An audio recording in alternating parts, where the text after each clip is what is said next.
함께 합독하겠습니다. 히브리서 11장 21절 시작.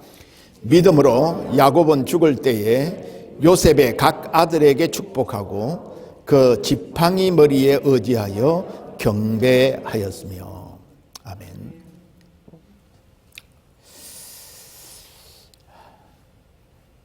마지막 생애를 마감하고 임종을 하는 순간에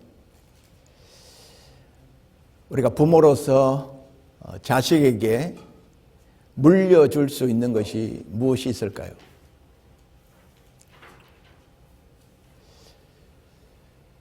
여러분은 지금 무엇을 물려줄 거라고 준비하고 있습니까?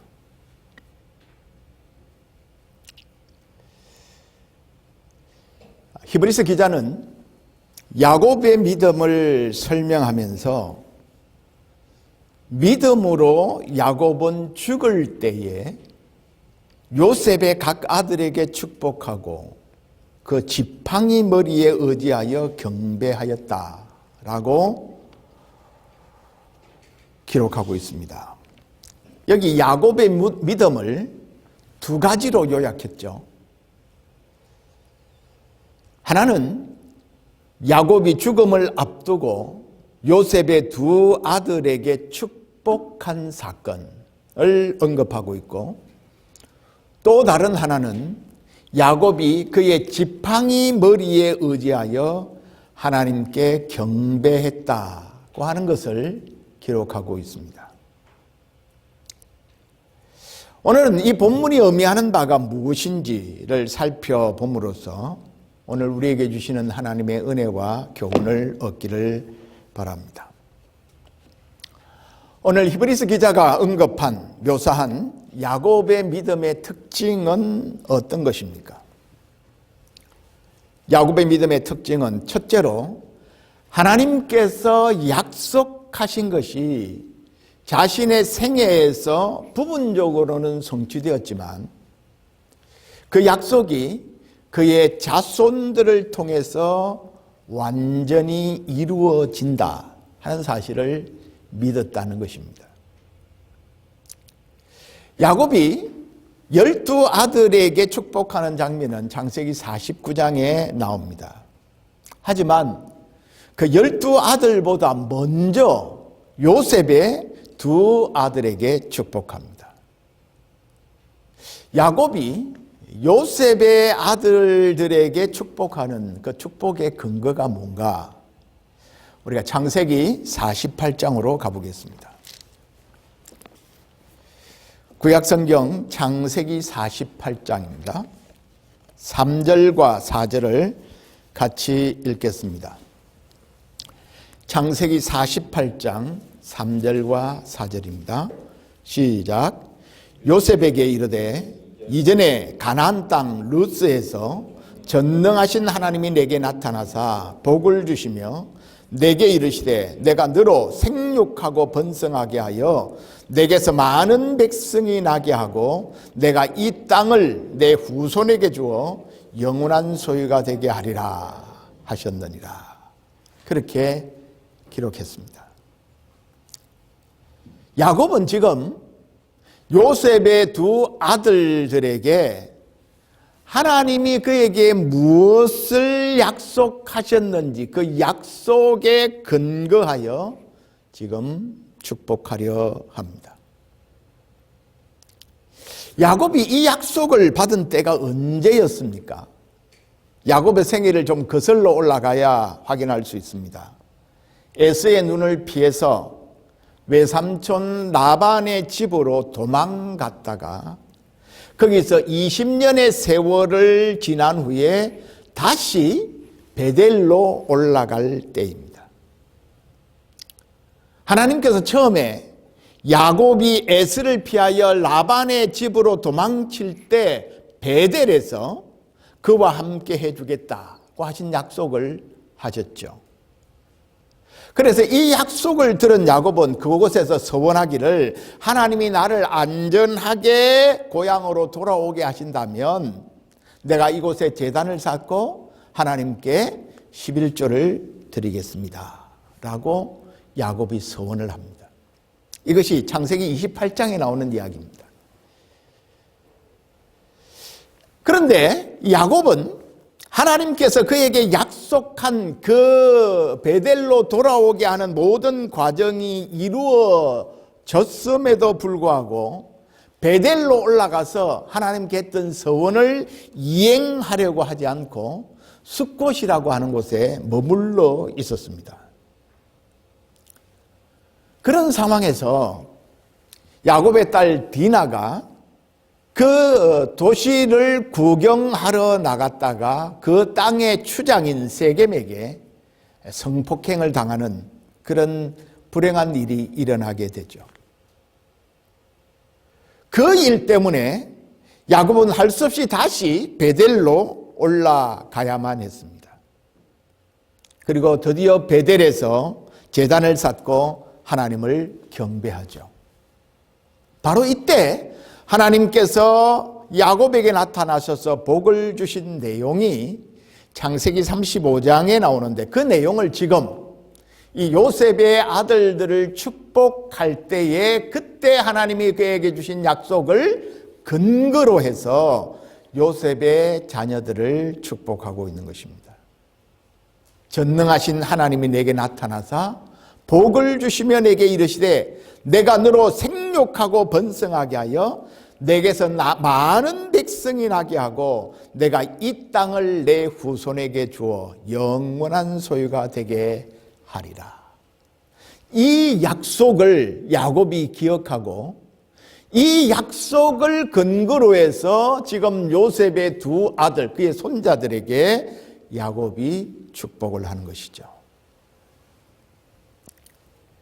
야곱은 하나님께서 그에게 나타나 말씀하신 모든 약속대로 그의 후손들로부터 많은 사람이 나와서 이 땅을 차지하게 할 것이다 하는 것을 믿음의 눈으로 바라보고 있는 것이죠.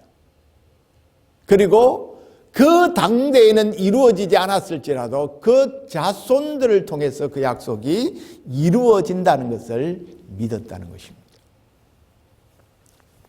지금 창세기 48장에서 야곱과 그 자녀들은 어디에 있습니까? 야곱이 요셉의 초청으로 애굽 땅으로 이주한 지 17년이 지났습니다. 그러니까 지금은 그 모든 가족들이 애굽에서 살고 있었습니다.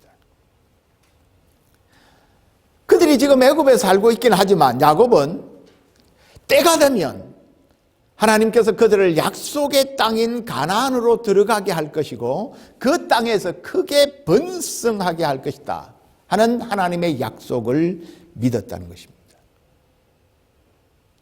그리고 그 약속이 성취되는 것을 바라보고 지금 요셉의 두 아들을 축복하는 것이죠. 야곱이 12아들을 축복하는 것은 49장에 나와 있지만 야곱이 다른 아들들을 축복하기 전에 먼저 요셉의 아들인 에브라임과 므낫세를 축복하는 것은 중요한 의미가 있습니다. 자, 48장 5절을 보실까요? 5절입니다. 48장 5절 시작. 내가 애굽에서 와서 내게 이르기 전에 애굽에서 내가 낳은 두 아들 에브라임과 므낫세는 내 것이라. 르벤과 시몬처럼 내 것이 될 것이다 그랬습니다. 여기에서 뭐라고 말했습니까? 요셉의 두 아들을 르벤과 시몬과 같이 야곱이 자기 아들로 삼겠다 하는 뜻을 밝히고 있습니다. 그러니까 지금 야곱이 그 요셉의 두 아들, 실제로는 자기의 손자인 에브라임과 므낫세를 자신의 아들로 입양하는 그런 간단한 절차를 거칩니다. 그것이 48장 12절에 요셉이 두 아들을 아버지의 무릎 사이에 앉혔다가 그 아이들을 무릎에서 물리고 야곱에게 절을 하게 합니다. 이것이 그 당시에 간단한 입양 절차였습니다. 그리고 에브라임과 므낫세에게 손을 얹어서 요셉을 위하여 축복하죠. 중요한 것은 요셉이 받을 축복을 그의 두 아들이 받고 있다는 것입니다. 우리가 아는 대로 이스라엘의 12지파에 요셉 지파는 없습니다. 그 대신 에브라임 지파와 므낫세 지파가 있죠. 이것은 요셉이 야곱의 11번째의 아들이지만 요셉 지파 대신 그의 두 아들인 에브라임과 므낫세를 축복함으로 요셉이 장자의 축복을 받았다는 것을 의미하는 것입니다. 율법에는 장자는 다른 아들들보다 기업을 2배로 받게 되어 있기 때문이죠. 그래서 이 야곱이 요셉의 아들을 입양하고 그들에게 요셉 대신 그들을 축복하고 있는 것입니다. 야곱은 하나님께서 그와 그 후손에게 하신 약속을 이루어 주신다고 하는 것을 의심 없이 믿었습니다. 이 약속을 믿고 요셉의 아들들에게 지금 그 축복을 하고 있는 것이죠. 아직 이루어지지는 않았지만 그것이 이루어질 것을 바라보고 확신한 것, 이것이 야곱의 믿음이었습니다. 야곱의 믿음의 두 번째 특징은 야곱이 그 손자들을 축복하는 내용 가운데서 찾을 수가 있습니다. 야곱이 요셉의 두 아들을 축복하는 내용은 48장 15절과 16절에 등장합니다. 자, 15절과 16절, 48장 15절과 16절을 같이 읽겠습니다.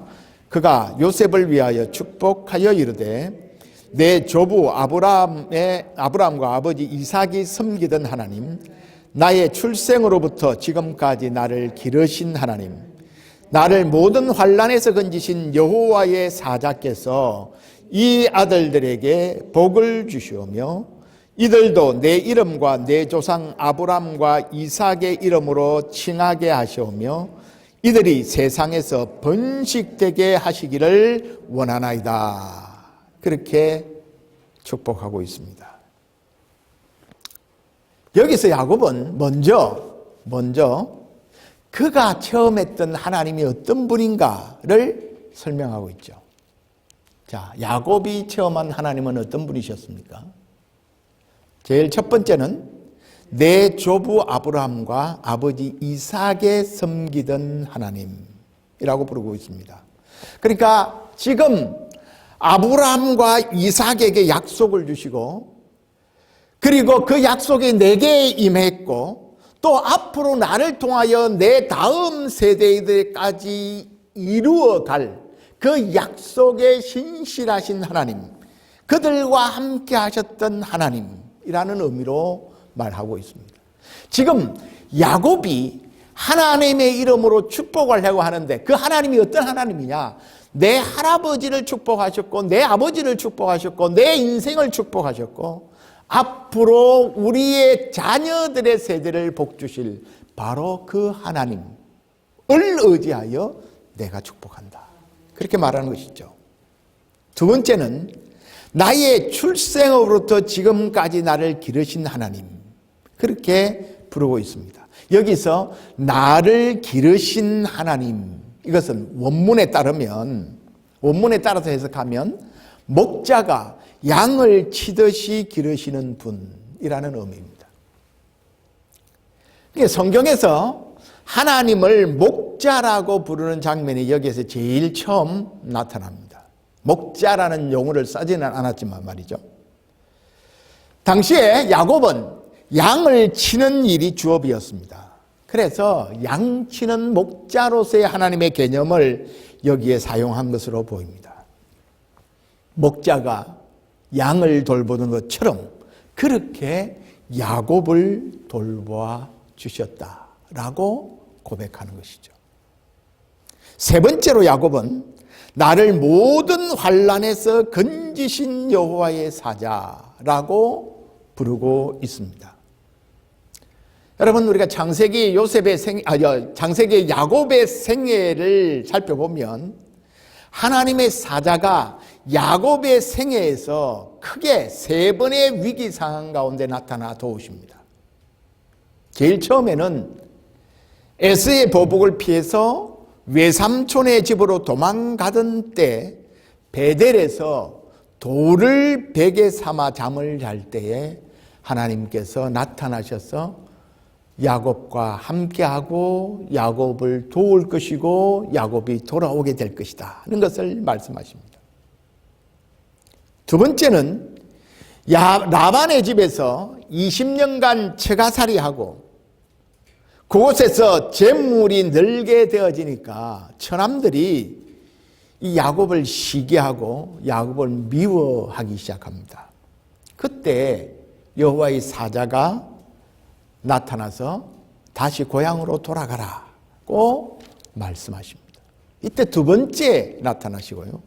세 번째로는 에서가 400명을 거느리고 그를 맞으러 나온다는 소리를 듣고 이 야곱이 야복 강가에서 기도할 때에 나타나십니다. 그러니까 이 야곱의 생애 고비고비마다 하나님이 그를 도우셨던 것을 지금 기억하는 것이죠. 여러분, 우리의 생애 위기가 찾아올 때 최악이다. 더 이상 떨어질 곳이 없다. 만약에 여러분들이 그런 삶이 여러분의 인생에 온다면 우리 인생의 위기 때마다 고비고비마다 찾아와 도우셨던 하나님을 기억하는 것이 굉장히 힘이 됩니다. 야곱은 요셉의 아들에게 축복할 때 과거에 하나님이 자기를 어떻게 돌보시고 인도해 주셨는지, 자기를 어떻게 지켜주시고 위기 때마다 자기를 건져주셨는지 그것을 지금 회상하고 있습니다. 그리고 그렇게 자기를 도우시고 위기에서 보호하셨던 그 하나님이 여전히 내 후손들에도 내 자녀들의 생애 가운데도 많은 어려움들과 위기와 고난이 있겠지만 그때도 변함없이 그분이 나를 도우셨던 하나님, 그분이 내 자식들도 지키시고 보호하시고 약속대로 번성을 주실 것이라는 믿음을 가지고 축복하는 것입니다.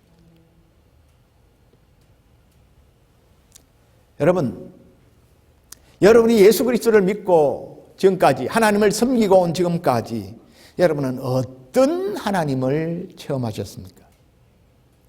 여러분의 인생에 하나님은 어떤 분이셨습니까? 여러분은 여러분의 자녀들에게 내가 체험하는 하나님, 내가 체험했던 하나님, 내 인생에 간섭했던 하나님, 그 하나님을 여러분은 어떻게 소개해 주실 수 있겠습니까? 야곱은 그가 체험한 하나님을 그의 자손들도 섬기기를 원했습니다. 그가 아브라함과 이삭의 하나님으로, 목자가 양을 치듯이 돌보시고 인도하시는 하나님으로, 환난 가운데서 구원해 주시는 하나님으로 믿었다는 것을 간증하고 있는 것이죠. 그래서 그 하나님이 그의 후손들도 도우시고 지키신다고 하는 것이 야곱의 믿음이었습니다. 하나님이 나를 도우셨다면 내 자녀들도 도우실 것이라는 확신이죠. 야곱의 믿음의 또 하나의 모습은 요셉의 아들들을 축복하는 장면을 통해서 알 수가 있습니다. 야곱은 하나님이 일하신다, 하나님이 섭리하신다고 하는 것, 하나님이 역사뿐만 아니라 우리 개인과 우리의 미래를 하나님이 주관하신다 하는 사실을 믿었습니다. 어떻게 그것을 알 수 있습니까? 요셉은 그의 두 아들이 아버지 야곱으로부터 축복을 받게 하기 위해서 큰아들 므낫세를 야곱의 오른손에, 작은 아들 에브라임은 왼손에 위치하도록 했습니다. 그런데 정작 야곱은 이들을 축복할 때 그 손을 이게 어긋해서 오른손이 작은 아들에게 왼손이 큰 아들에게 가도록 그렇게 얹고 축복을 합니다. 요셉이 그 자기가 원하는 일이 아니었습니다. 아버지, 그렇게 하지 마시고 장자에게 오른손을 올려서 축복해 주세요 라고 부탁을 하죠. 아마 이 요셉은 아버지가 눈이 어두워서 제대로 잘 구분하지 못해서 그렇게 한 것이 아닌가 이렇게 본 것 같습니다. 그러니까 야곱이 말을 합니다.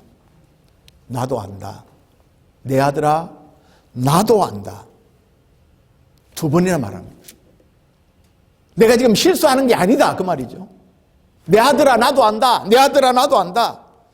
그도 한 족속이 되며 그도 크게 되려니와 장자가 말이야. 그도 같은 한 족속을 이룰 것이고 그도 크게 되겠지만 그의 아우가 그보다 큰 자가 되고 그의 자손이 여러 민족을 이룰 것이다 라고 말합니다. 여러분, 여기에서 야곱이 축복한 대로 에브라임은 이스라엘 12지파 가운데 가장 큰 땅을 차지하게 되고 북쪽 이스라엘의 대표적인 지파가 되었습니다. 여러분, 예나 지금이나 장자를 선호하는 사상은 어디에나 있었던 것 같습니다. 성경에도 몇몇의 예외를 제외하고는 거의 장자가 우선권을 가지고 있습니다. 하지만 야곱이 장자인 므낫세보다 차자인 에브라임을 앞세운 것은 어떤 의도였을까요? 야곱은 나도 안다, 나도 안다 라고 반복하면서 요셉의 생각대로 하지 않고 손을 교차해서 축복합니다. 이것은 야곱이 자기의 주관대로 행한 일이 아니라 하나님의 뜻에 따라 행한 것이라는 것을 우리가 염두에 두어야 합니다. 야곱 자신은 이미 자기 아버지 이삭이 하나님의 뜻대로가 아니라 아버지의 뜻대로 에스를 축복하려고 하다가 그 가정에 어떤 어려움이 일어났는지를 이미 잘 알고 있습니다. 그래서 야곱이 지금 의도적으로 요셉의 큰아들 므낫세보다 차자인 에브라임을 더 앞세웠습니다.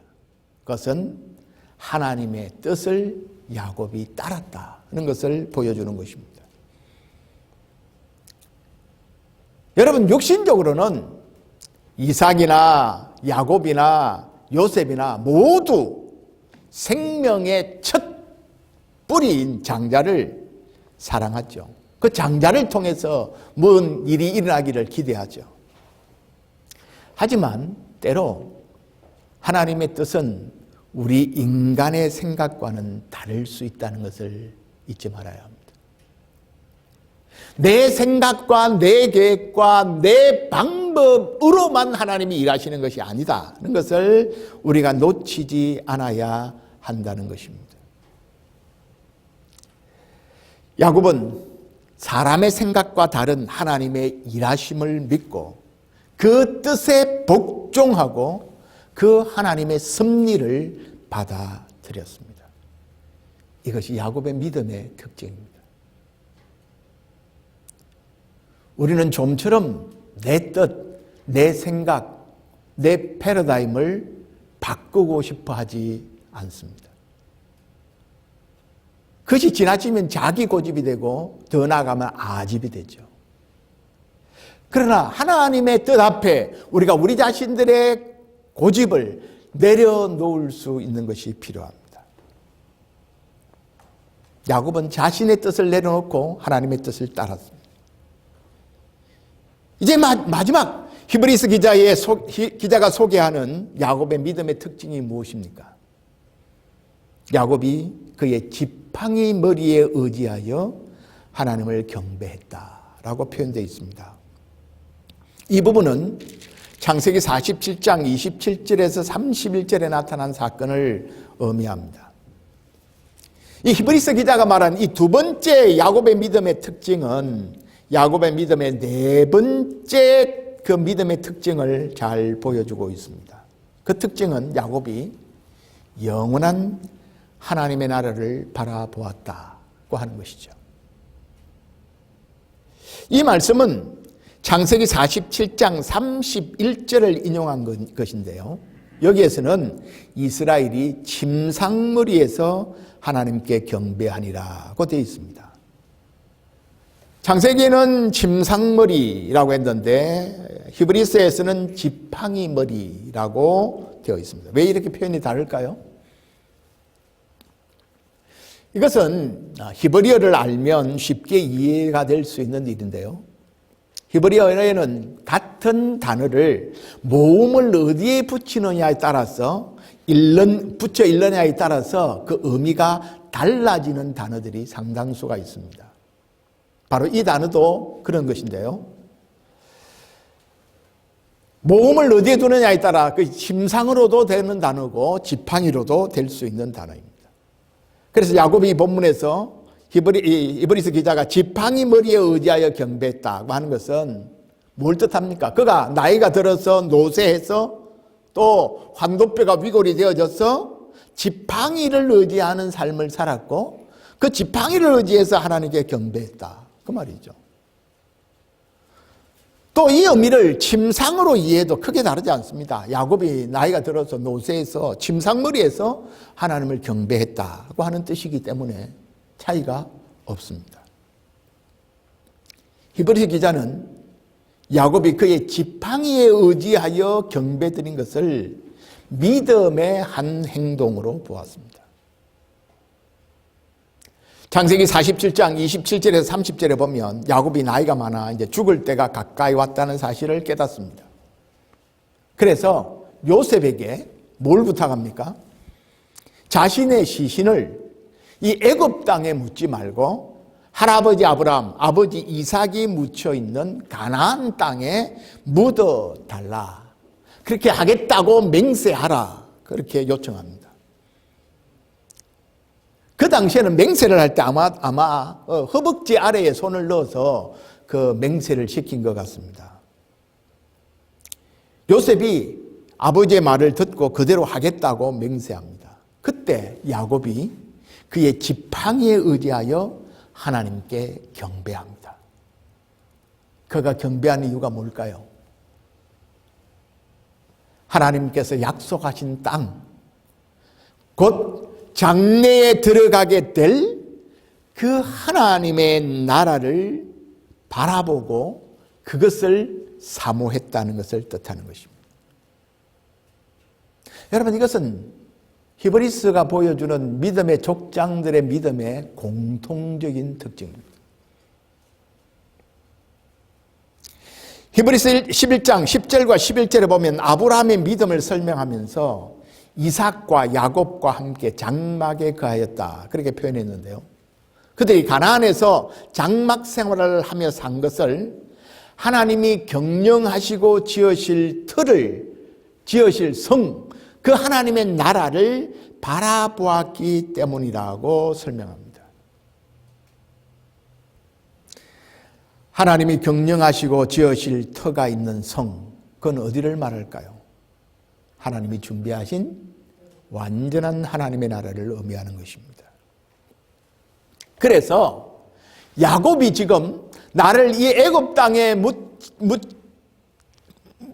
묻지 말고 가나안 땅에 나를 묻어 달라고 한 것은 가나안이 그리고 있는, 가나안이 예표하고 있는 영원한 하나님의 나라를 바라보았기 때문입니다. 바로 여기에 야곱의 믿음의 또 하나의 특징이 나타나는 것이죠. 영원한 하나님의 나라를 바라보고 소망했다는 것입니다. 야곱의 믿음을 이렇게 칭찬했지만 사실 야곱의 인성은 그렇게 본받으라고 추천할 만하지 않습니다. 제가 별로 야곱을 좋아 안 합니다. 그래서 천국 가면 아마 야곱은 좀 피해 다녀야 할지도 모르겠습니다. 그는 수단 방법 가리지 않고 목적을 이루는 아주 교활한 사람이었습니다. 사기성이 풍부한 사람이었습니다. 제가 요셉 하면 지금도 딱 한 사람 떠오르는 사람이 있어요. 그런 사교성을, 사기성이 많고 교활했던 이 야곱이 이런 믿음의 사람으로 그의 생애를 마감할 수 있었던 것은요, 하나님의 은혜와 긍휼 때문입니다. 하나님의 오래 참으심의 결과라는 것입니다. 저는 야곱의 생애에서 야곱의 일생의 결정적인 변화의 계기가 됐던 사건이 언젠가를 생각해 보면 야복 강가에서의 사건이라고 생각합니다.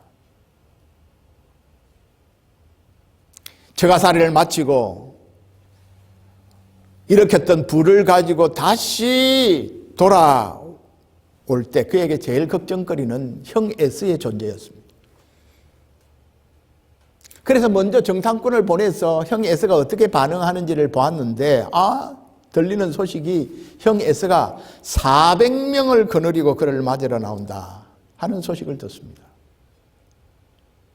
그게 환영하는 뜻인지 자기에게 대하여 쏘았던 것을 보복하려고 하는 뜻인지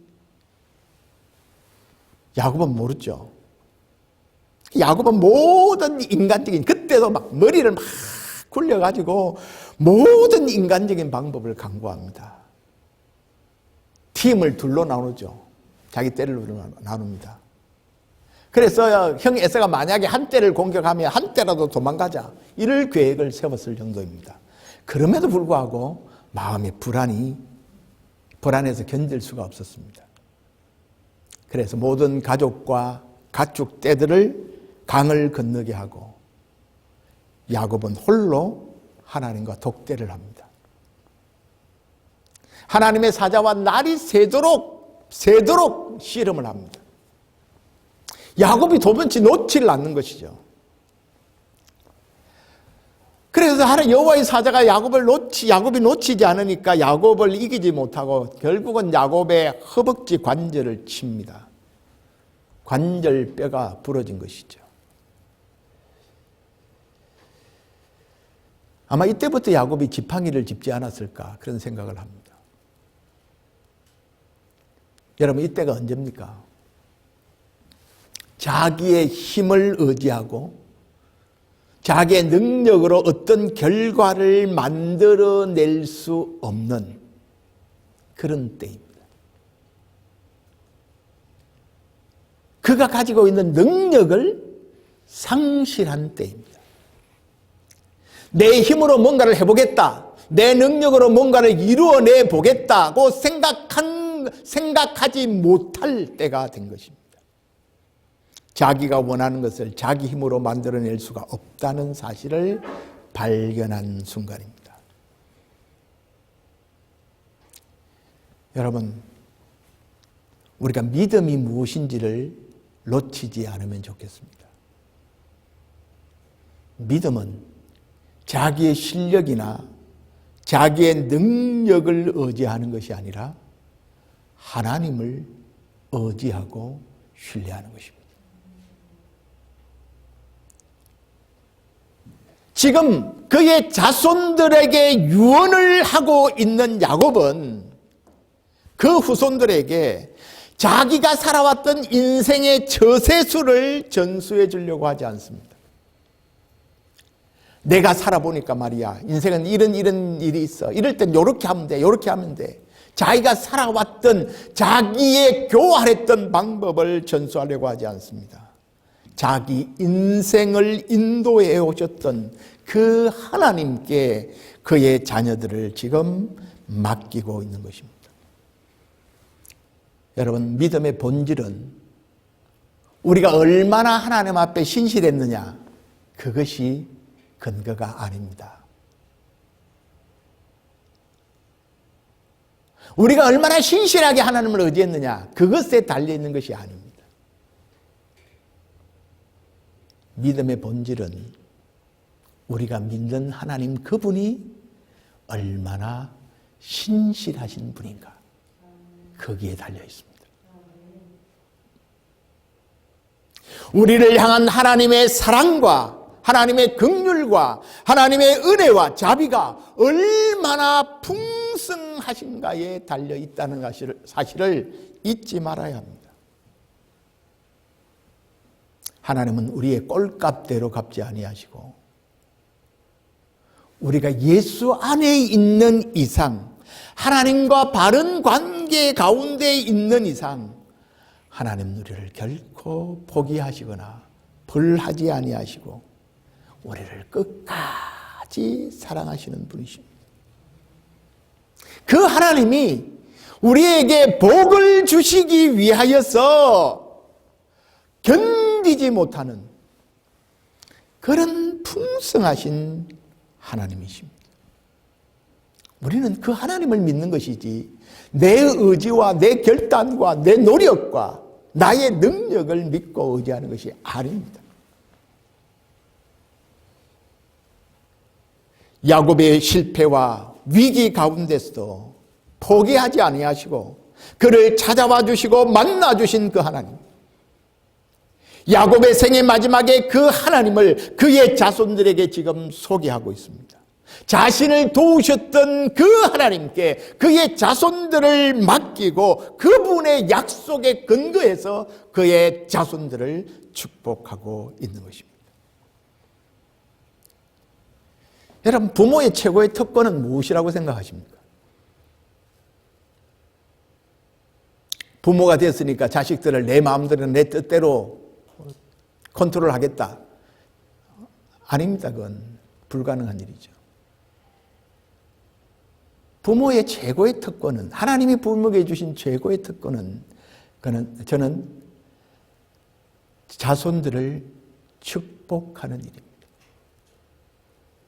디모데전서 2장 8절에 보면 각 처에서 남자들이 분노와 다툼이 없이 거룩한 손을 들어 기도하기를 원하노라.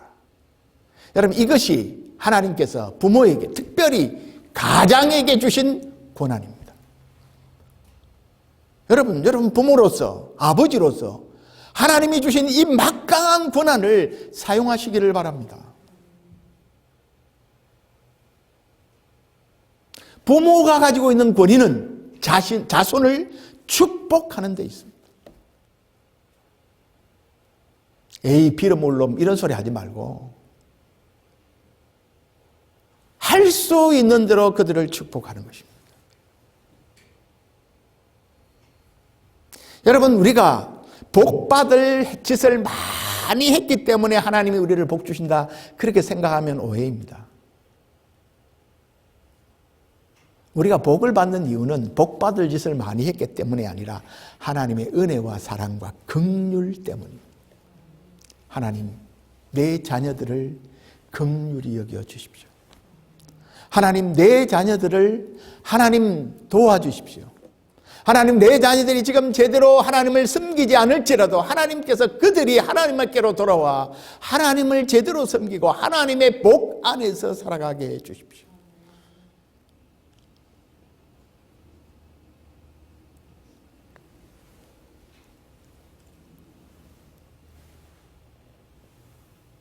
그가 마지막 지팡이를 의지하고 숨이 붙어있는 마지막 순간까지 하나님을 경배하고 하나님 나라를 바라보면서 그의 자손들을 축복했던 것은, 하나님, 내가 가는 그 하나님의 나라, 내가 하나님의 은혜와 하나님의 복을 누리는 것처럼 하나님, 내 자손들도 그와 같은 동일한 복을 누리게 해 주십시오.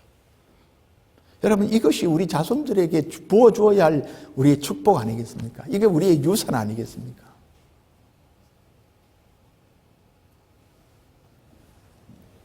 하나님이 그렇게 교활하고 자기중심적이고 이기적인 야곱을 이런 믿음의 사람으로 만들어 그를 축복했다면 하나님이 우리를 축복하지 않을 이유가 있겠습니까?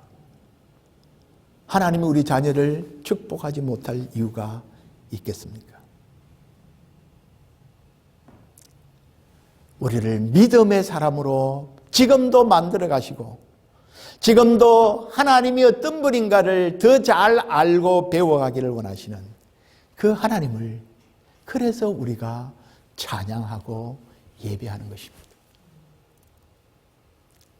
우리가 믿음으로 살아갈 때 우리의 모든 부족함과 우리의 부족한 인격 가운데서도 존귀한 하나님의 사람으로 우리를 만들어 가실 그 하나님 때문에 우리가 소망이 있는 것이죠. 우리가 하나님과의 관계 속에서 살아가는 한 하나님은 결코 나를 포기하지 않으시고 믿음의 사람으로 우리를 빚어 가실 것을 믿습니다. 그 하나님을 오늘도 찬양하고 그 하나님을 의지하고 그 하나님 안에서 살아가는 저와 여러분 우리 모두가 될 수 있기를 축복합니다.